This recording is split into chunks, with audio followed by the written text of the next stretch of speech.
सुप्रभात। आज मेरा जहां अमेरिका जिस शहर में जाना हो रहा है उसका नाम है शिकागो।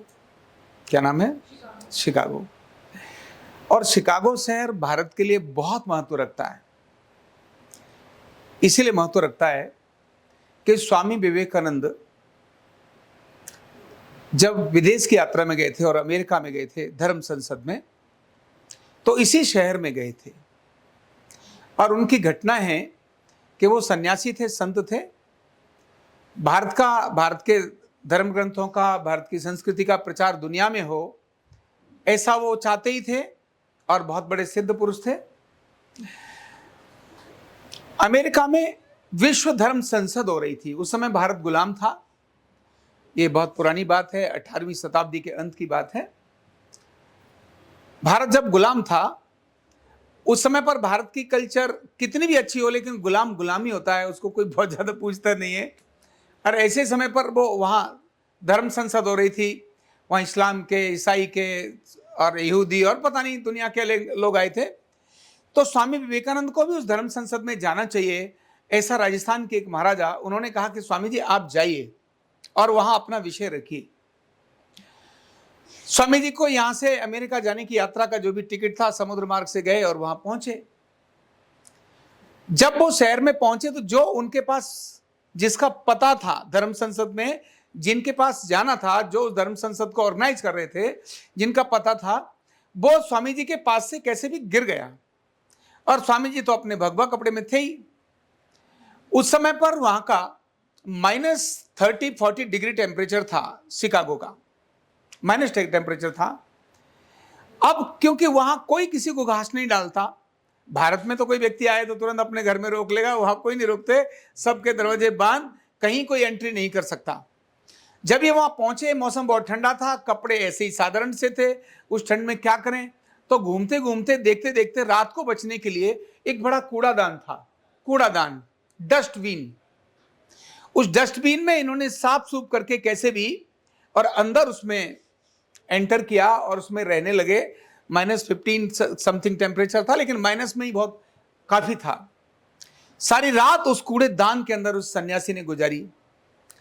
जब सवेरा हुआ, सवेरा होने के बाद जब सूरज निकलने के बाद वो बाहर गए, तो बाहर जाकर, अमेरिका में फुटपाथ पर भी कोई व्यक्ति ऐसे बैठता नहीं। चौराहे पर अगर किसी ने भीख भी मांगनी है तो यहाँ अपना कार्ड डिस्प्ले होगा एक यहाँ, और वो कह रहा होगा कि मुझे आप हेल्प कर सकते हैं, तो गाड़ी वाले रुकेंगे और उसको देना है तो दे के चले जाएंगे। लेकिन इन्होंने तो कुछ करना ही नहीं था। अब ये सोच रहे थे, मैं इतनी दूर आ गया, मेरे पास जिसके पास जाना था उसका पता मेरा गुम हो गया है, कौन जानता है, कौन बताएगा, तो ऐसे ही बैठे थे। शिकागो शहर छोटा नहीं है, बहुत बड़ा है। तो वहां बैठे थे, तो बैठते बैठते कोई दो जो उस धर्म संसद से जुड़े थे, ऐसे पति पत्नी कहीं से जा रहे थे, अपनी गाड़ी में देखा कि कोई सन्यासी बैठा है। उन्होंने गाड़ी वहां रोकी और उन्होंने उनको पूछा, स्वामी जी आप यहाँ कैसे हैं? तो उन्होंने कहा कि मुझे धर्म संसद में जाना था और मैं यहाँ पर आया हूँ, लेकिन मेरे पास एड्रेस गुम गया, मुझे पता नहीं है। बोले अच्छा, आप कोई बात नहीं, डोंट वरी, आओ हमारे साथ आओ। और वो अपने साथ ले गए। घर ले जाकर के जब कोई व्यक्ति घर में आता है तो स्वाभाविक उसको बिठाते हैं चाय वाय पिलाने के लिए, तो वहां बिठाया। वहीं एक मोटी किताब रखी हुई थी, साहित्य की काफी मोटी किताब रखी हुई थी। अब वो बैठे, उनकी पत्नी चाय लेकर आती है। स्वामी विवेकानंद उस किताब को ऐसे पलटते हैं और ऐसे ऐसे ऐसे ऐसे उसको पलटते जा रहे हैं, जैसे कोई छोटा बच्चा चित्र देखता है ना। किताब को पढ़ता नहीं है, क्या देखता है वो? चित्र देखता है। और चित्र देखते ऐसे पलटते जा रहे हैं। अब वो पलट रहे हैं और उनकी पत्नी आती, कहती है Swami G T for you, ये आपके लिए चाय है प्लीज। स्वामी जी ने सुना ही नहीं। अब दोबारा उसने कहा, स्वामी जी, बहुत आराम से, बड़ी हल्की आवाज में बात करते हैं, बड़े वायलेंट होकर ऊंची आवाज में नहीं बात करते, बहुत हल्की बात करते हैं। दोबारा कहा तो स्वामी जी ने सुना नहीं। उसको बहुत खराब लगा, बोले कैसा बदतमीज आदमी है, इग्नोर कर रहा है मुझे, ये क्या मतलब बनता है। और वो चली गई। उसने अपने हस्बैंड को कहा, बोले किस बाबा जी को आप लेकर आ गए, इसको तमीज नहीं है। मैं जाके चाय देने के लिए गई हूं, मैंने एक बार कहा स्वामी जी चाय लीजिए, अरे मेरी तरफ देखना भी नहीं, चाय लेने की तो बात क्या है, मेरी तरफ देखा ही नहीं, बोलना तो बात अलग हो गई। और लगा हुआ है उस, पता नहीं क्या पढ़ रहा है, इंग्लिश की किताब थी। उनके हस्बैंड वहां से आए और पास में आके चाय पी करके बोले कोई बात नहीं, मैं अपनी चाय पीता हूँ, फिर आ गए। जब आए तो उन्होंने कहा Swami ji how are you? बोले आई एम फाइन। तो उन्होंने कहा वो मेरी मैसेज आई थी आपको चाय देने के लिए, आपने फीमेल का रेस्पेक्ट तो करना ही चाहिए था। बोले कब आई थी? आई डोंट नो, कब आई थी मुझे पता नहीं। बोले आपको पता नहीं?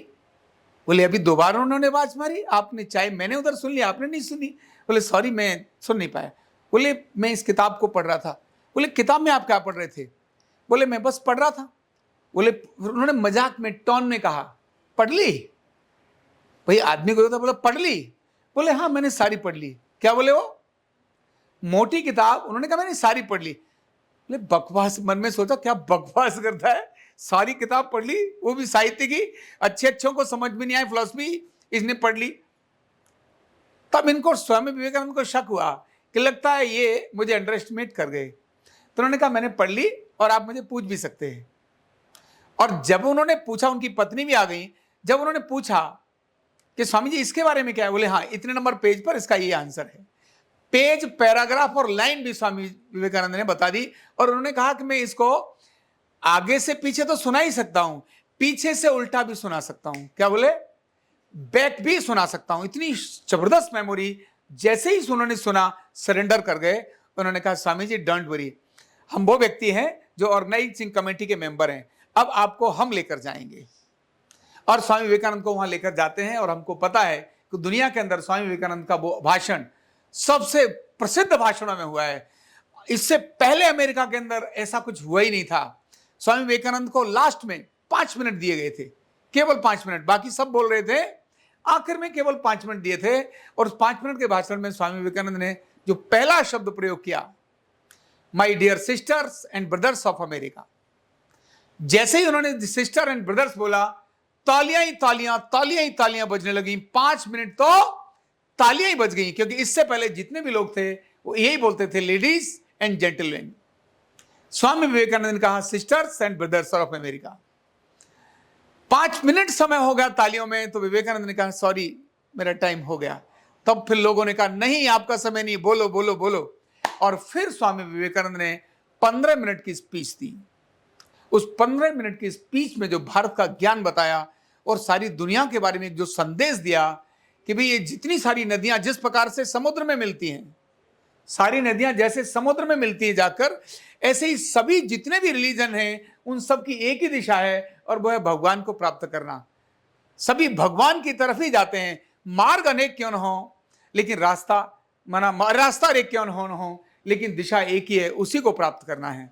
और यह भाषण स्वामी विवेकानंद का सारी दुनिया के अंदर हुआ। और नेक्स्ट डे पूरे अखबार के अंदर यही छाया हुआ था, हिंदू मॉन्क ऑफ इंडिया अखबार के अंदर। उसके बाद भारत की धर्म ध्वजा जबरदस्त जो फहरी वो अद्भुत थी। ऐसा वह शिकागो शहर जहां स्वामी विवेकानंद की यादें जुड़ी हैं। मैं आज रात्रि वहां के लिए प्रस्थान कर रहा हूं, और हमारा बहुत सौभाग्य है कि वहां न्यूरोथेरेपी के लिए उन्होंने कई सारे इवेंट्स ऑर्गेनाइज किए हैं। 16 तारीख से लेकर 23 तारीख तक कंटिन्यू, यानी कल मैं जब पहुंचूंगा 16 को सुबह 7 बजे मैं वहां लैंड करूंगा। 7 बजे लैंड करने के बाद मुझे लेने के लिए जब आएंगे तो 10 बजे से लेकर कंटिन्यू सारे दिन, और अगले दिन प्रोग्राम है। और जो 21 जून का योगा डे है वहाँ 22 जून को होगा। वहाँ इंडियन जो कॉन्सुलेट हैं उन्होंने ऑर्गेनाइज किया है, और इंडियन कॉन्सुलेट में भी मुझे योगा डेमोन्स्ट्रेशन, योगा का मतलब न्यूरोथेरेपी डेमोन्स्ट्रेशन करने का मौका मिलेगा। ऐसा हम सब के लिए बहुत सौभाग्य का विषय है कि वह स्थान जहाँ स्वामी विवेकानंद की छाप है, वह स्थान जो भारत के लिए बड़े गर्व का है, न्यूरोथेरेपी का वहाँ उद्गम हो रहा है। वहाँ बहुत लोग प्रतीक्षा में हैं, लगातार उनके लिए अनेक प्रकार के विज्ञापन वो लोग छाप रहे हैं। देखिए भगवान बहुत अच्छी कृपा ही करेगा। निस्संदेह जब गुरुओं का आशीर्वाद होता है, पूर्वजों का आशीर्वाद होता है, भगवान की कृपा होती है, और आप जैसे सब साथियों का सहयोग होता है, तो सब बहुत अच्छा होता है। बहुत डिमांड है, केवल हमको ही अपनी तैयारी करनी है।